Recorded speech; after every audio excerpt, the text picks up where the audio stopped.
যেই কষ্টে আমি ওই জায়গায় আসিলাম, আমি আর আব্বা যাইতে পারবো না, আমার আর জোর টোর করো না তুমি। আর তুই নিতে করলি বিদেশ যাবি, বিদেশ যাওয়ার লাগে আমি তো তোর কইছিলাম না।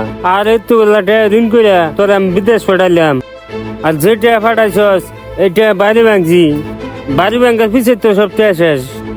বাবা ঋণ দিয়ে বোকাটা, আমি এত কথা বুঝি না। তুই না আবার বিদেশ যা, তুই যদি বিদেশে না যাস তা আমি এত করে ঋণ করতে গেলে ভাইয়া আপনার যে বলছিলাম আমার লাগে ঘড়ি আনতে অ্যাপেল ওয়াচ, ওটা কি আনছিলেন ভাইয়া?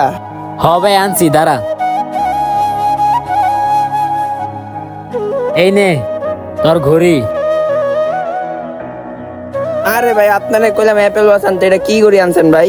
ভাই যেটা আনছি এটাই রাখ, এটা খুব ভালো ঘড়ি। তোমার আমি কি ঘড়ি আনতে কইছি? আর এই ঘড়ি তো বাংলাদেশে ফুটপাতে পাওয়া যায়। তুমি আমার ভাই, আর তোমার কাছে কি এই ঘড়ি আমি আশা করছি? তুমি বিদেশ চাইছো আর আমি কি তোমার কাছে এই ঘড়ি চাইছি? দূর, তোমার ঘড়ি আমার লাগবে না।